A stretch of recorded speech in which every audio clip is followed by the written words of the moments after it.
Yes, hello, folks. Welcome to the weekly Manchester United podcast. I'm your host, as always, Phil Brown, joined with my regular co-host, the excellent James Rhodes. On this Monday morning, of course, after the draw against Crystal Palace at the weekend, positives and negatives from that game, of course. We'll focus on both. First of all, my friend, how was your weekend? It was good, yeah. A little bit of an extra long weekend. Took off Friday, got away a bit, and into the mountains and things. So disconnecting a little, which always feels refreshing. I think when you can do it. No, definitely. It's always, especially when you get older, you realize like things like that have enormous mental value, and it's great to get some for your mental hygiene in it. It's good Yeah, to it get is, away. isn't it?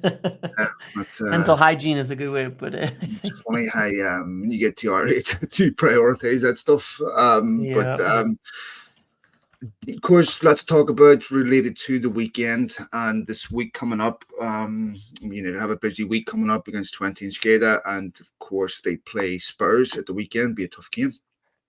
Palace, we will obviously talk about some of the other talking points surrounding the game. 0-0 against Palace. It was much better than a number of United performances there. for sure. Nonetheless, had United have nicked it 1-0, we'd be sitting talking about all the positives and the negatives would be overshadowed. First 45 minutes, I thought United were exceptional. The one Yep. thing I was missing, of course, was the goal. It created lots of chances. Should have taken at least one of those. And you had that feeling. Certainly, I did at halftime. Going, this has cost United so many times in the past. Yeah. You could just see Yep. what's going to happen. Second half, they tapered off. And once United made the substitutions, last 20, 25 minutes, they completely surrendered momentum and almost lost the game a couple of times. Give me your analysis on the game of the weekend. Yeah, the way you put it, I think is very fair. And it was one of those ones where I didn't want to get over, I don't want to get over the top with it, and I understand a lot of people want to take every positive possible, which is totally fine and understandable why you want to feel good about it. And there was a lot of good things to feel good about in that first half. Um, they controlled the game really well, possessed the ball really well. There was actual some changes, tactically, things like putting Dallo into the midfield that helped to keep it shored up, to shut Palace down and to keep us in control. We made chances. And one of the things I do really want to highlight as a sincere positive is the chances that United are making this season are much more spread around than in a lot of years past, where everything would run through Bruno Fernandes. It's not the case anymore. Or where Marcus Rashford was just scoring all the goals. Every chance was coming through him, as we saw a lot in Ten Hag's first season. It's much more spread around. There's a lot of players getting chances. Garnacho, Bruno, Xerxes, a lot of players are getting the opportunity to score set pieces. Delict has been really, really great attacking the set pieces as well and getting in there. I think we'll see him score quite a few goals this year on that. So there's more balance I see there in the team. Finishing is one of those things where it's sort of like, as long as you keep doing the process, you kind of almost can't overthink it too much, because it comes and goes over time. And the things that get you the chances to finish are in I'm not saying more important than finishing, but it's kind of Mhm. like step A, right? You have to Yeah. make those chances consistently, and then you can worry about finishing. You can't worry about finishing if you're not making chances. So I'm positive on that. Um, but where the negative falls in here a little bit, the downside that I took away from it, where I felt a lot less excited at the end of it, was because yes, in the past we've seen many times United have had good starts to games. They have had good halves. They have had bright performances.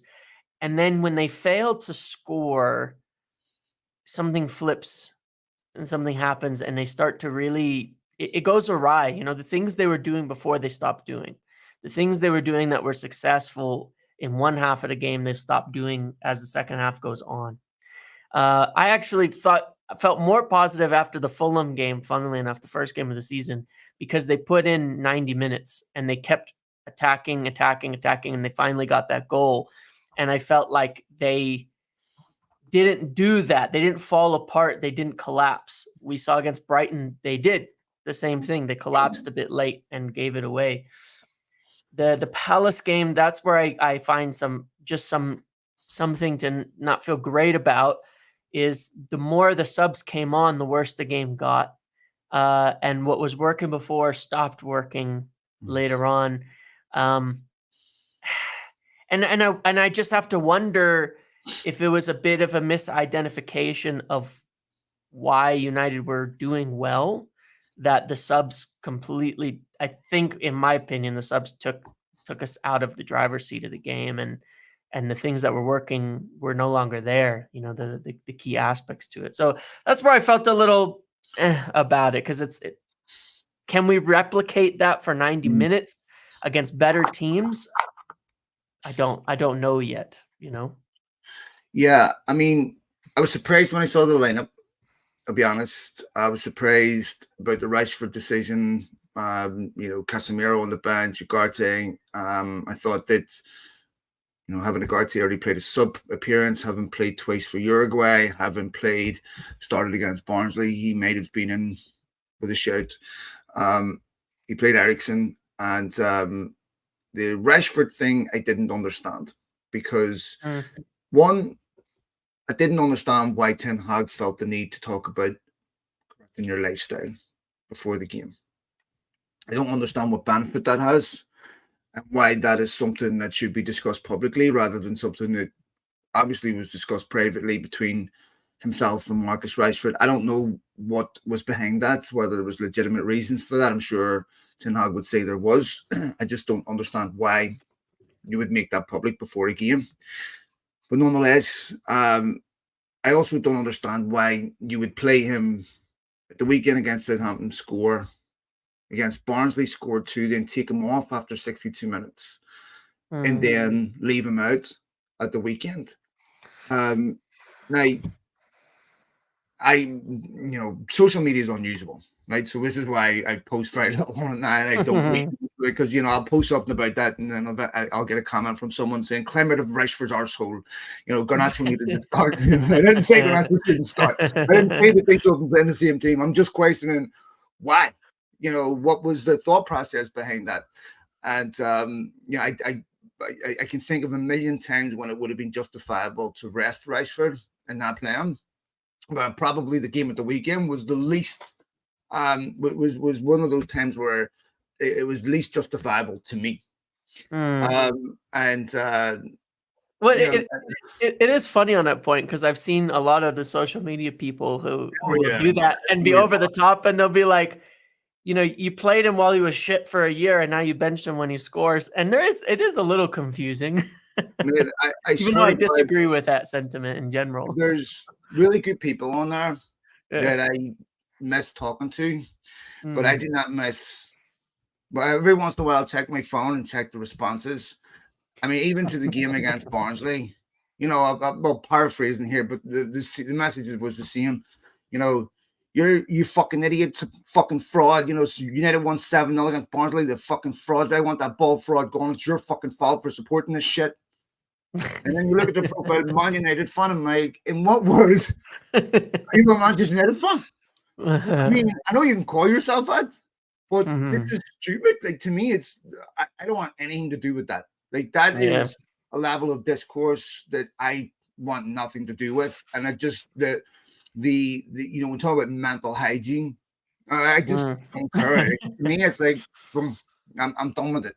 Like, so 99% of what I get is unreadable, which is why I tend not to respond to most of it, because there's no real serious discourse that's worth engaging in, and when there is, I miss it because of things like that, because I just don't want to read it, which is a shame, because I do miss having good conversations with good people on there, but unfortunately it's just infested with idiots.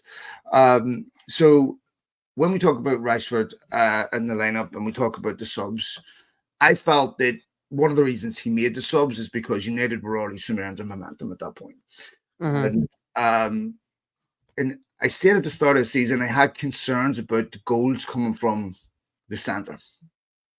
When United were playing Mason Mount, and there was, they need to get more players in the box, they need to get more numbers in the box. I mean, whoever plays centrally has to be getting, for me, double figures. Xerxes is a very, very talented link-up player, but we need goals from that central position. It's good that Rasmus Højlund is back fit, but if United are going to be a legitimate threat for the top four, whoever plays centrally, it has to be scoring 1 and 4, in my opinion. At least a ratio of 1 and 4. You know, you take a look, James, when people make mistakes against City, Haaland punishes them immediately. So make a mistake against Arsenal, you get punished immediately. The top teams will punish you for making mistakes. United don't punish you. And to give this another analogy, as he said on Twitter yesterday, this is like a boxer that doesn't have a knockout punch. Technically, excellent, very good, looks great in the early rounds, but starts to tire and then he starts to get caught.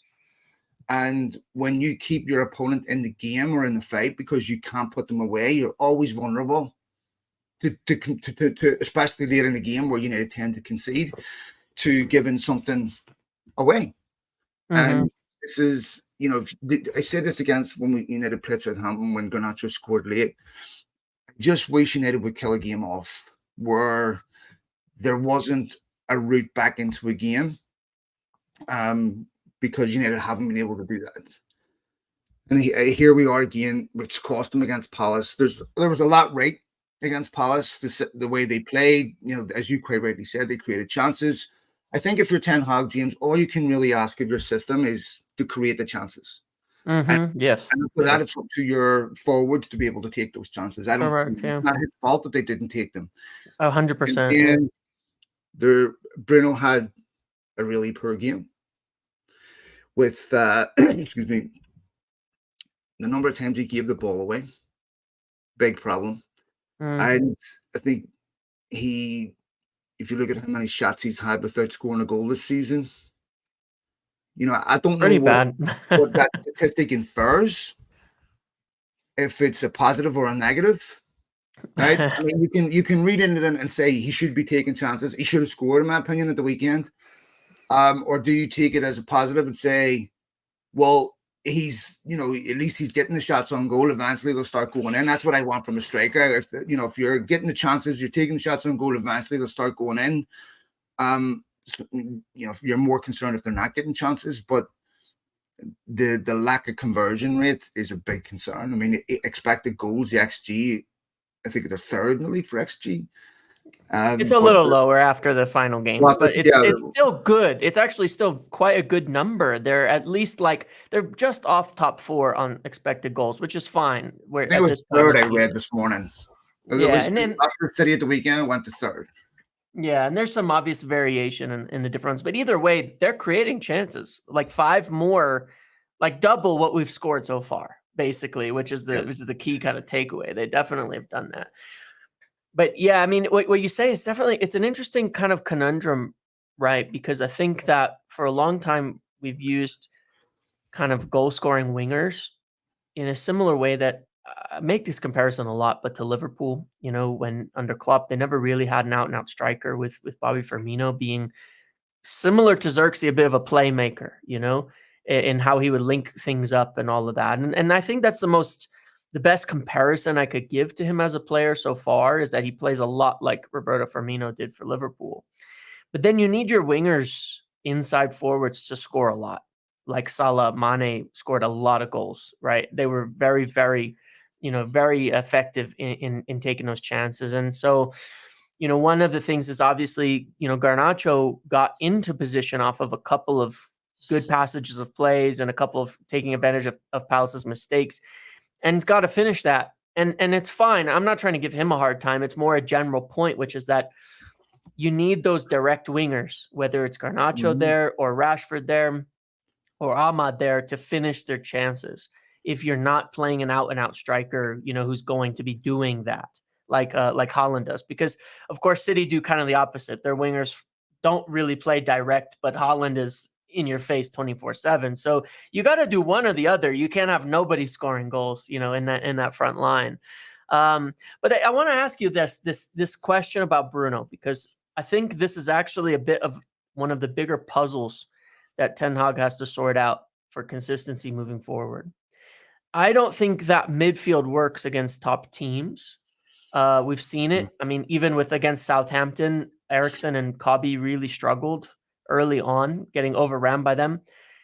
We were a little bit, they played a little bit to our advantage in that Crystal Palace didn't really press at all. They sat off of it. And so Eriksen had a lot more time and a lot more space and had to do a lot less defensive work. I did note that we kind of discussed the tackles stat, like United were top in tackles. Well, in the first half against Palace, they made like 3 the whole half. They had to do very, very little defensively. And that helps Kobe and Eriksen to not have to work so hard defensively out of possession.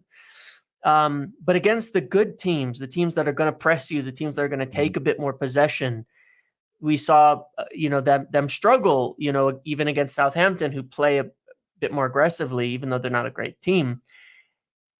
But Eriksen, I think, has been the best player on the pitch the 3 games he's played in a lot of ways, and has been so integral to it. Shouldn't we as a club be at a position with the number of options that we have that we could not have to start Bruno every single game? And I think it would be good if we don't need him every single game to come up with something. And it might give us a lot more options there, If Eriksen is playing better, could you play Ugarte, Mainu, and Eriksen, and maybe it's, it's just a balance figuring out how do you keep this creation up but not have the defensive fragility, because you need Ugarte to get going against good teams. To me, Eriksen, you can play him in games you expect to dominate possession in. Yeah. If you play Eriksen against top teams that do what Liverpool did to United, where they overrun their midfield, I think you're going to have a problem. Yeah. And I don't think it's realistic to expect him to have the legs to get back and defend and give you the cover that you're going to need. To me, the obvious alternative to resting Bruno Fernandes is if Mason Mount stays fit. That would be, to me, the one player that I could see, okay, if he can stay fit, if he can reach the levels that he was at Chelsea, then to me, that would make sense. But, and this, goes partly back to what I'm thinking about Rashford. United don't have enough trusted match winners on the pitch to leave him. And if you look how United played against Palace last time without Bruno, right? I mean, that had to have been in Ten Hag's thinking. They were absolutely atrocious, right? And this is, where I'm looking at this game at the weekend and going, this is a game where you've had 2 decent wins, and we talked about this, where they can't lose that momentum. If you go to Palace and lose, you lose that momentum. And, the previous week against Southampton, United played well for basically 15 minutes of the game, 60 minutes. And it was the same.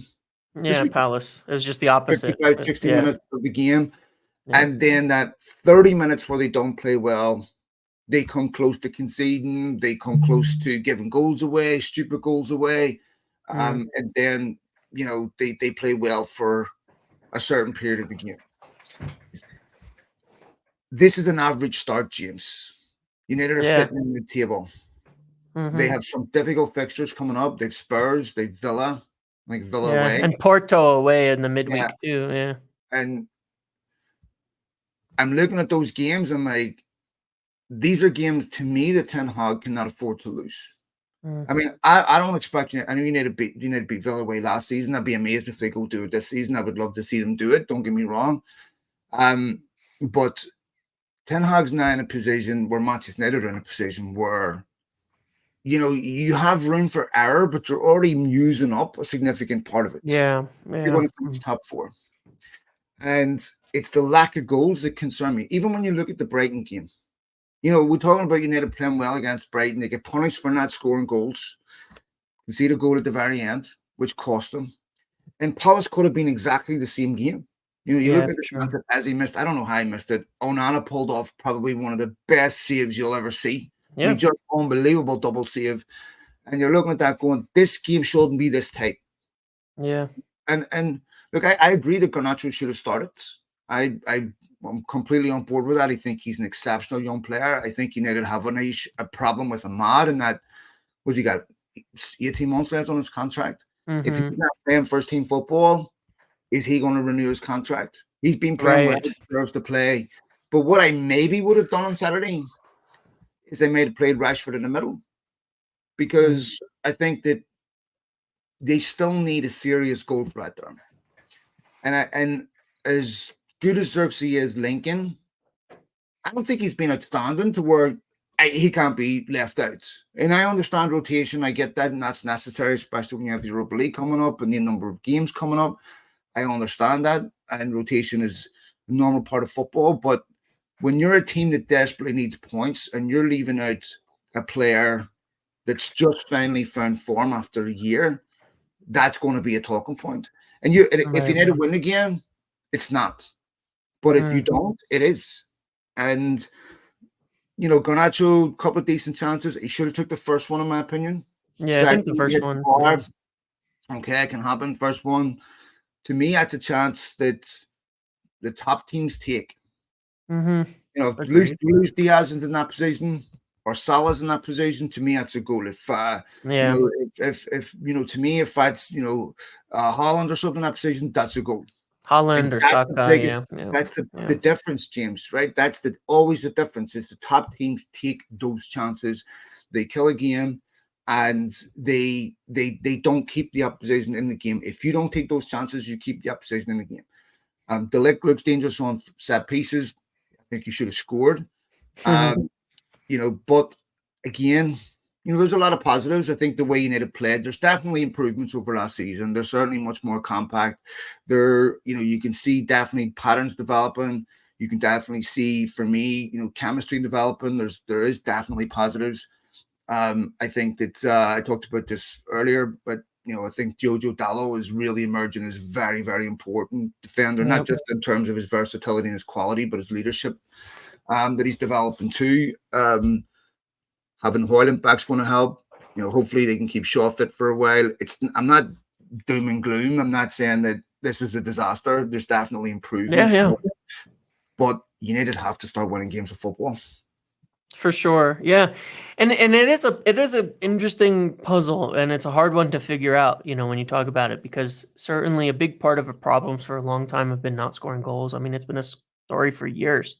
United not being here, James. Yeah, not scoring enough goals, not taking chances. I mean, we've scored very, very few goals as a team. In terms of compared to other top teams, United have scored very, very few goals over the last few years, and it's certainly too few. And it's a bit of a puzzle that I don't even know the answer to it, right? Because I think that this is where you can see a split of opinion where. You take the Xerxes thing there at striker and that as well, which is that what we don't really know and what my fear is that we probably against Palace played the most chance creation that we could. When you figure, Xerxes is a link-up player and he created that first chance for Dalot, sending him through, right? And then you playing Eriksen and Bruno at the same time. You can expect to dominate play and you can expect to create chances with all those creators on the pitch. You're paying Ahmad, who's also a creative winger, right? So you really have one direct player in Garnacho on the pitch. That's it. And you make those chances. But I think we need to be able to make that many chances without needing all those creators on the pitch to make chances, right? Our fullbacks still don't really get involved in the attack very much, which I think is a downside for us, why we require so much. Because Mazraoui spends most of the game still, I'm not saying he has a bad game, but he's plays really well, but he spends most of the game deep, and Diogo Dalot has spent most of the game now deep, tucking in next to Kobbie Mainoo. So you require a lot of creativity in the front, and it's just a balance. I don't know how to figure it out, but that to me is this problem of how do we score more goals while still being as compact and defensively solid. Because whenever we start to stretch the game a little bit, we also end up conceding those big chances too, and that's what worries me. That's what I haven't figured out. And that's kind of the next, to me, the big step towards seeing United progress forward is being able to make chances and score goals without needing like 6 creators on the pitch, and being able to actually get goal scorers going. I mean, we had stretches last year with Højlund, Garnacho, and Rashford starting up front where we made nothing the whole game. So there's nothing to finish, you know. And Højlund, to his credit, finished extremely well last year for the most part. One chance and we would get it, right? And he would make it. But we were living off of that one chance to even stay in many games. So that's the I think the puzzle for Ten Hag. How do we keep creating chances like we did while having more goal scorers on the pitch? And that's going to be the big question. I would put.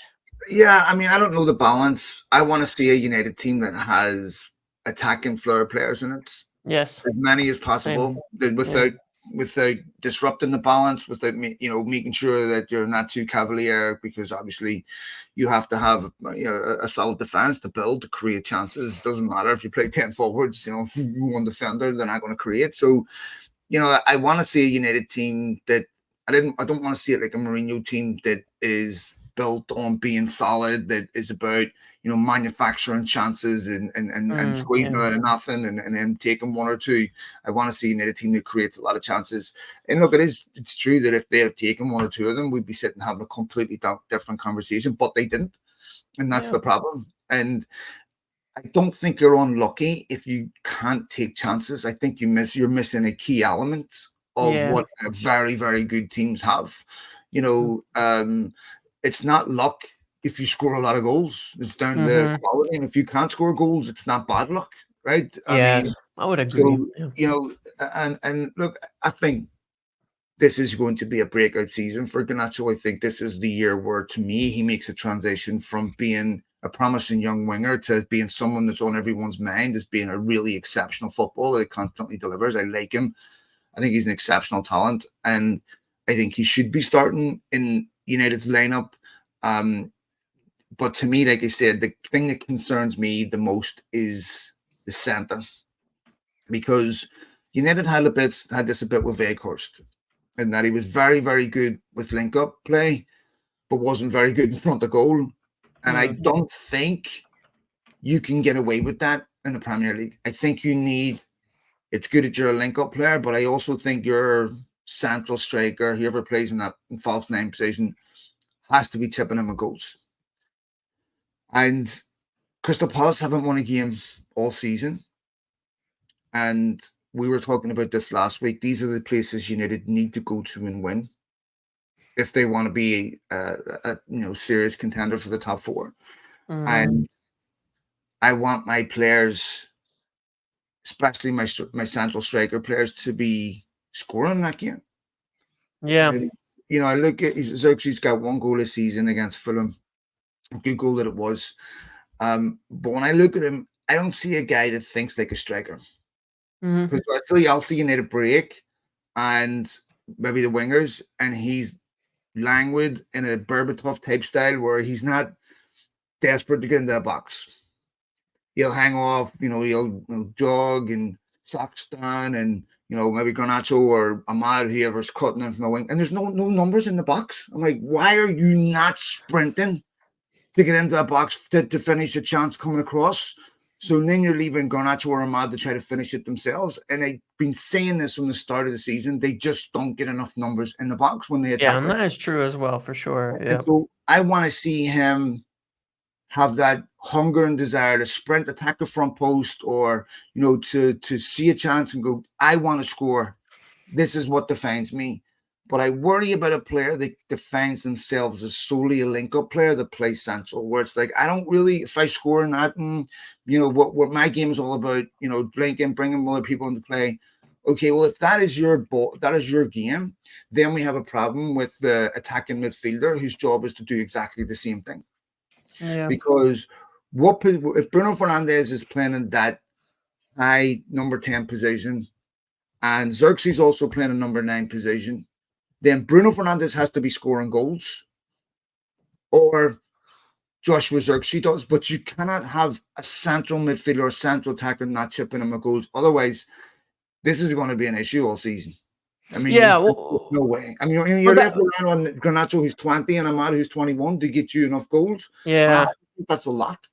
Well, what you say is a good, is a good point, because it's, that's kind of what I was getting at in terms of the balance, where I feel that nobody does it. You know what I mean? Like, if Xerxes is going to drop in and hang back, if you look at how City will do it, because they played with the false nine with De Bruyne for a whole year and they won the league. When he would drop in, their midfielders got in the box, all of them, and they would attack, and they scored a lot of goals from the midfield. I mean, tons of goals from the midfield, right? And that's the answer to it, right? Where if you're going to play Xerxes that way, you need the wingers in the box, you need your two attacking midfielders to get in the box and get past the striker. So you've got 4 or 5 players around the box. The issue, I think, is none of them do. That is a serious problem. Like, they all hang around the edge of the box waiting for a pass or something like that. Xerxes, Eriksen, Bruno, they all do it. Mason Mount, where you said he's potentially a good option, I think that is something worth exploring there too, if he can stay healthy, because that's been a strong suit of his, is making the runs into the box from the midfield when he was at Chelsea, and he scored a lot of goals and worked into a lot of play that way. But that's where I think that agreed, is that if Xerxes is going to be that guy, you need more people in the box from the midfield as well. Otherwise, it's not going to work, because it's just going to be empty. It's going to have your 2 wingers and that's it, and nobody else in there. So yeah, I'm with you in that. There's a solution, I think, but they have to be able to do that. If that's the type of player he is, they have to understand that too, and I do think at the same time, obviously, the more he can show hunger, like the goal he scored originally, the first one against Fulham, he did get into the box quickly after making the pass to get on the end of that.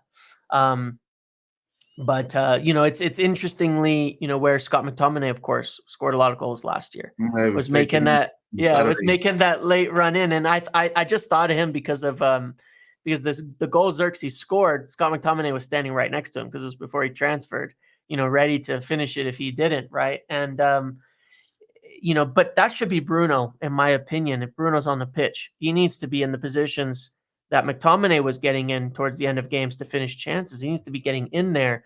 Everybody can't be a creator from deep, sitting deep and facing up goal. Everybody can't. That's not going to work. But see, this is what I was talking about, what the stats infer with, Bruno, most chances, most shots without a goal.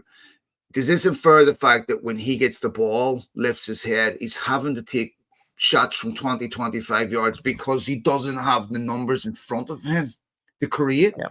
So Bruno Fernandes is picking up the ball, lifts his head, and he's essentially got 2 inverted wingers, right? That, that are, even Ahmad's slightly wider because he's a totally different player.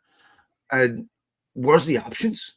So they were forced to take, 20, 25 yard shots and hope that something goes in, because you don't have the players in front of you.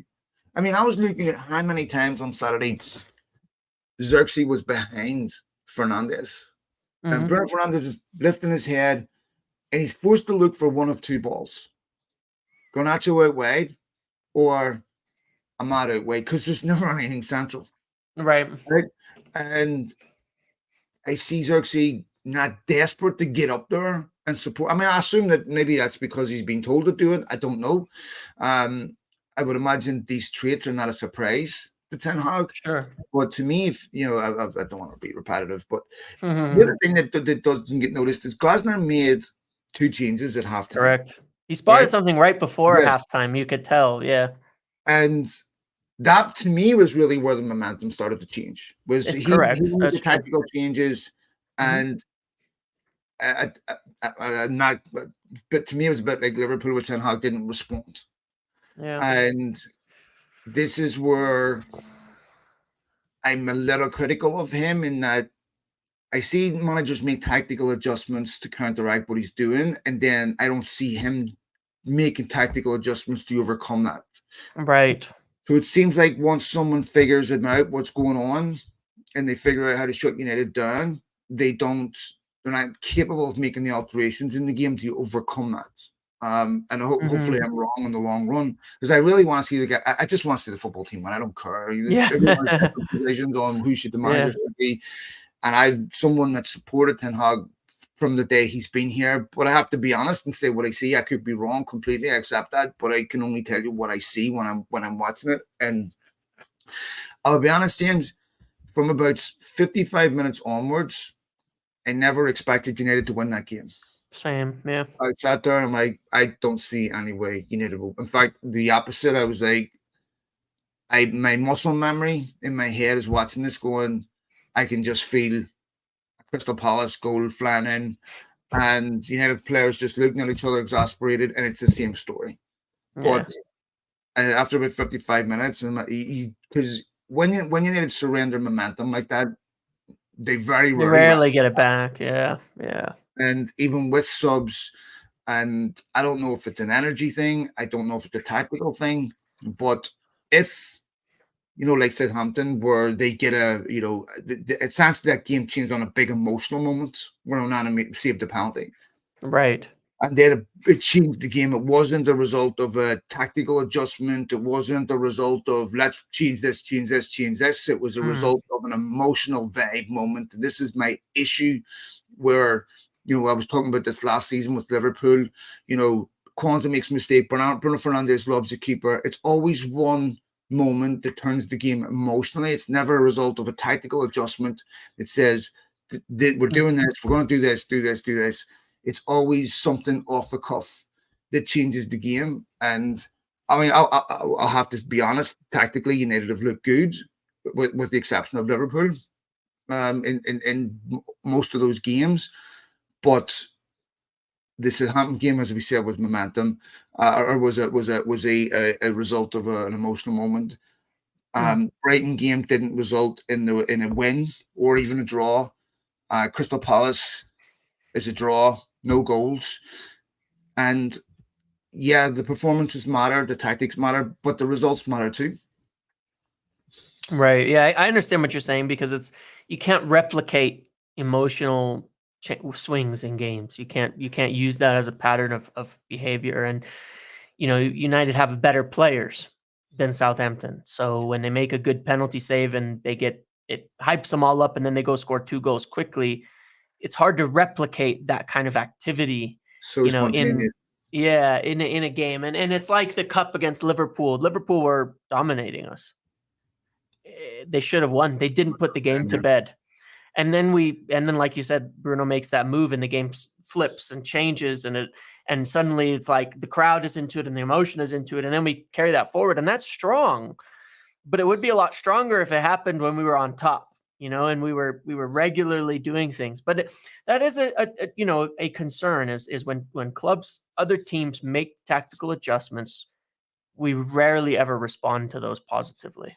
We rarely are ever able to work around that. We saw it quite a bit last season.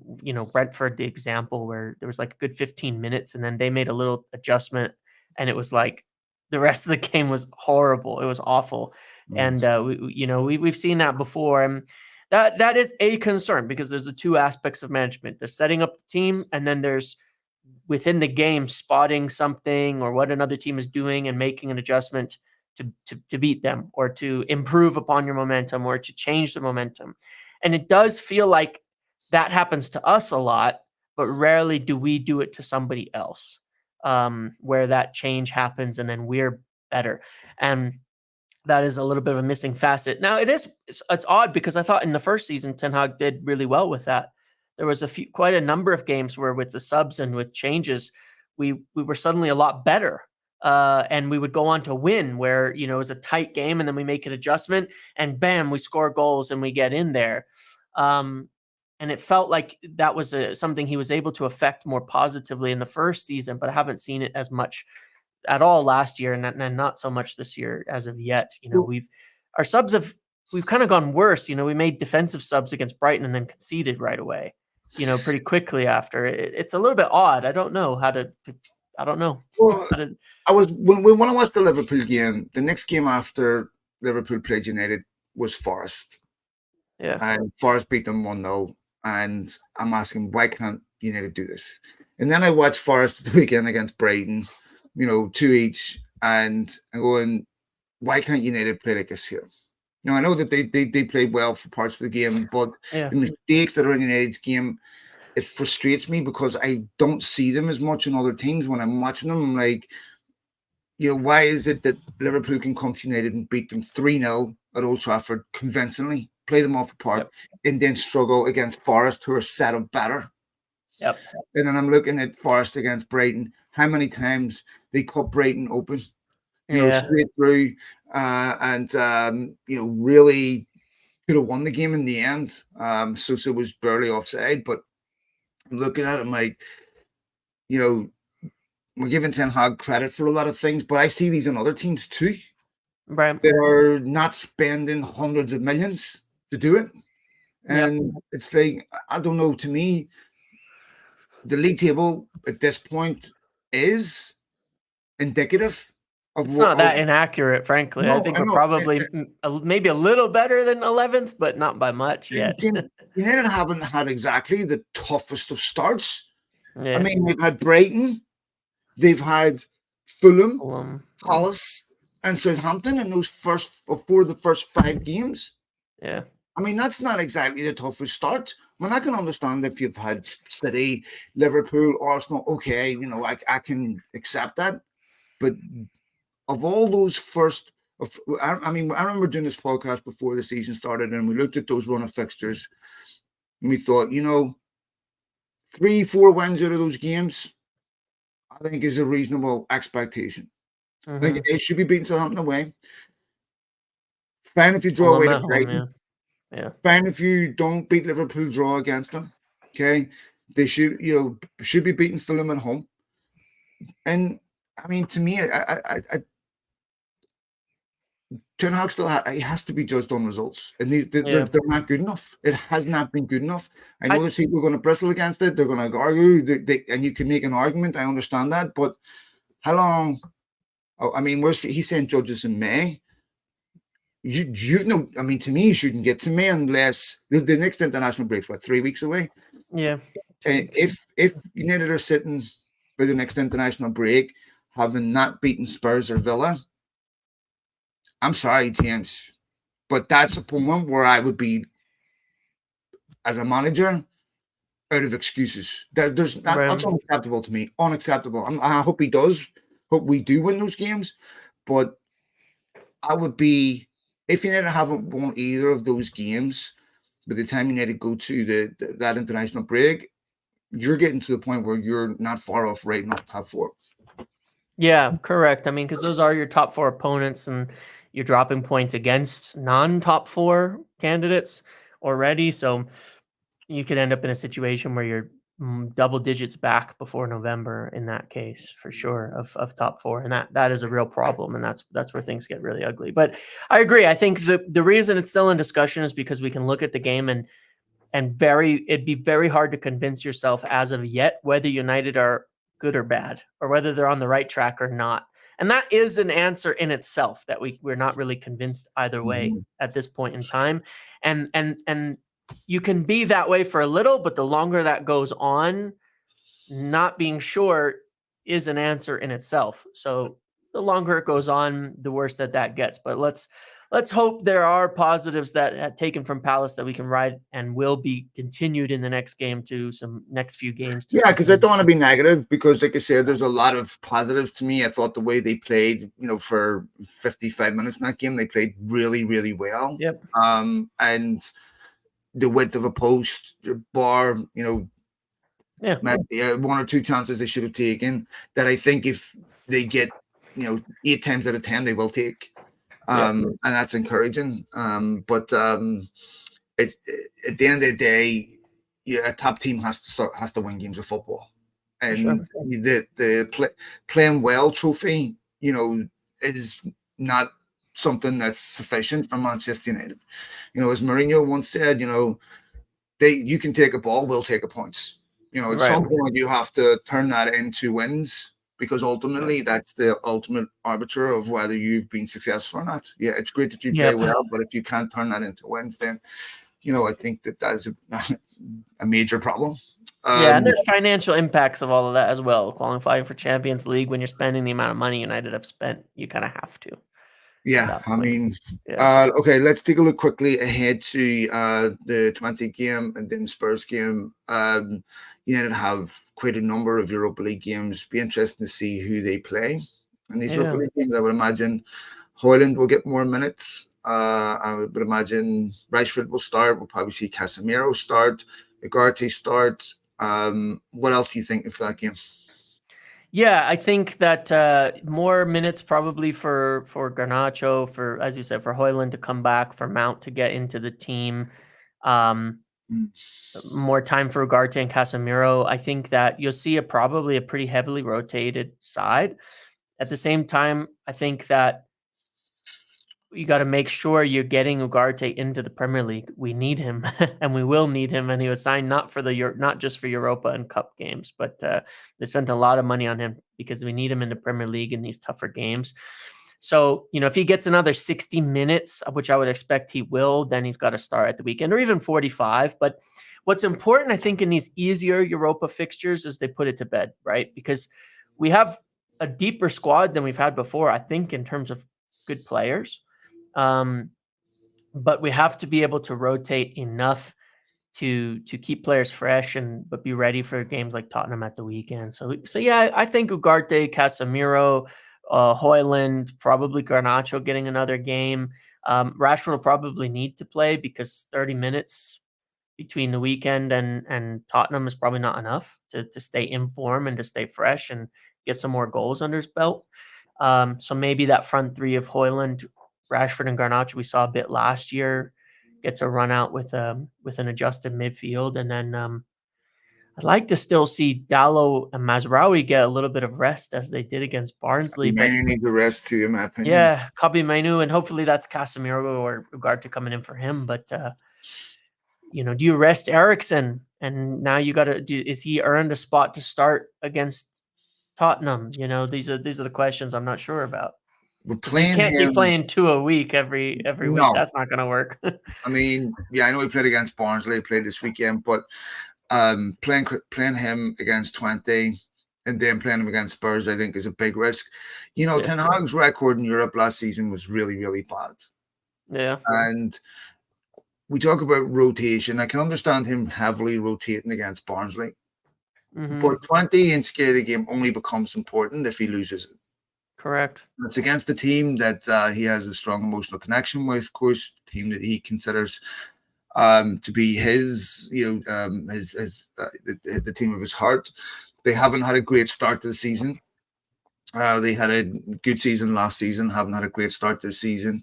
But although I believe they won at the weekend, but up until then, they hadn't been playing particularly well.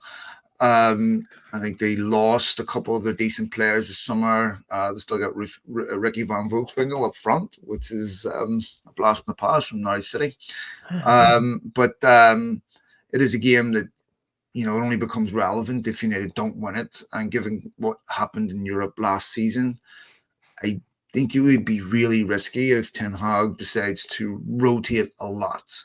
I think he's still early enough in the season where he can afford to play his strongest team against Twente and against Spurs. I think you really start getting into issues with that around December, that time where you really have to be careful about the load on players. I think it's important to get Højlund game time. So it'll be interesting to see how much he plays. I would imagine he'll still be on the bench for that game a bit longer on the field. And so, and then, of course, the Spurs game at the weekend. The Spurs hadn't been playing too well. They won at the weekend, if I remember correctly. So, a game that United can't afford to do anything other than win. Yeah. Yep. Agreed. Well, what's your thoughts on the Spurs game in terms of lineup, what to expect? I would imagine in that game,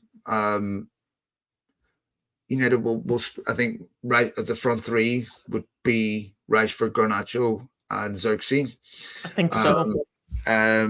Because I think no matter what Højlund does against Twente, he's not going to start the Spurs game. But I think that you know, probably get about 30 minutes against Spurs, but it's a game that they have to win.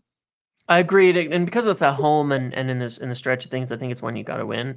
I think Garnacho, Rashford, and Xerxes probably for this game, given the state of things, the best bet. There's a lot of space to run in against Spurs. There always is. They're very open at the back. They have been for under Postecoglou the whole time. And having those direct players in Rashford and Garnacho to play off Xerxes, this is probably the ideal circumstance for them, is to play against a team like this as those two runners.